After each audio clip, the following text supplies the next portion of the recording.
Greetings and salutations, dear viewers. Get ready for some fantastic content. Hello, YouTube friends. Join us as we unravel the mysteries surrounding iPad 8th generation. Display equal 10.2 in 2000, 161,620 x 264p with a aspect ratio, 500 nits max brightness. Typical graphics equal Apple GPU 4-core graphics. Sound equal stereo input equal multi-touch screen. Headset controls, proximity and ambient light sensors, 3-axis accelerometer, 3-axis gyroscope, digital compass, dual microphone, touch ID fingerprint reader, barometer controllers equal camera equal front, 1.2 MP, up HD, aperture rear, 8 MP AF, side with 5-element lens, hybrid IR filter, video stabilization, face detection, smart HDR, aperture tapered equal connectivity equal platform equal dimensions equal 250.6 mm H 174.1 mm W 7.5 mm D. Weight equal Wi-Fi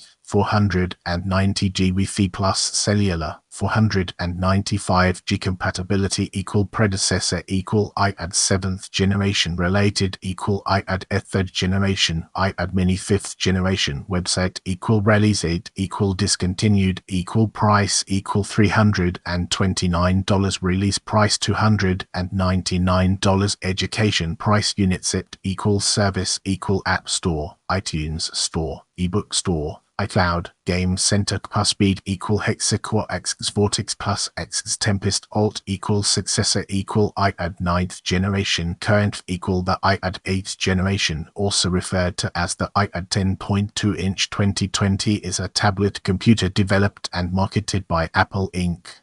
as the successor to the 7th iPad. It was announced on September 15, 2020 and released on September 18, 2020. Now, it's time to shift gears and explore features.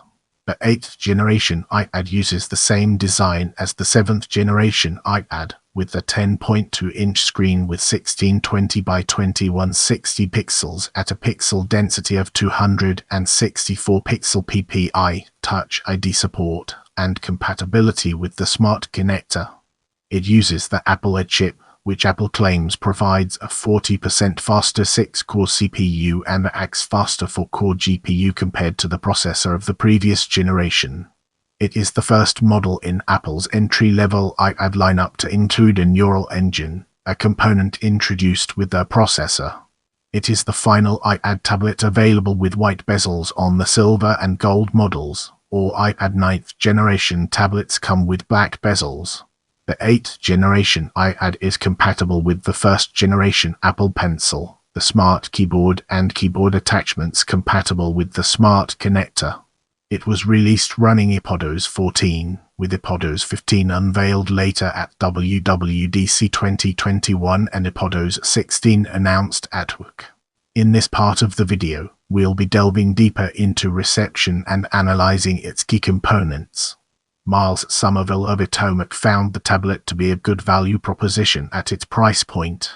He described it as having a nearly identical appearance to its predecessor, but with improved battery life, enhanced performance owing to the upgrade from the Fusion to the Bionic, and better screen sensitivity for Apple Pencil use, while continuing the poor implementation of pencil charging on a perpendicular direction from the tablet's Lightning port.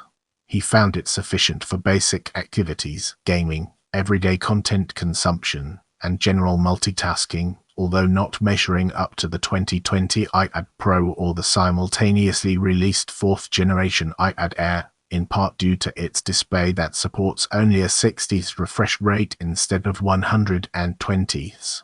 He especially faulted Apple's choice of keeping a 1.2 megapixel camera on the front of the tablet, which could be a strong negative factor for an intended audience of students who might plan to use the device for teleconference classes over platforms such as Zoom. Scott Stein of CNET rated the tablet 8.1 out of 10. Stein commended it for its faster processing that handled iPadOS better than previous models, better support for Apple Pencil and keyboard cases, and a faster charger included in the box. He faulted it for the large bezels that led to a cramped feel of its screen during multitasking with two apps open, lack of support for the second-generation Apple Pencil and newer Magic Keyboard cases, the outdated up camera that does not function well in landscape mode teleconferencing because of placement, the display limited to a 60s refresh rate and lacking true tone color temperature auto-adjustment, and the insufficient 32 GB of storage for the entry-level model.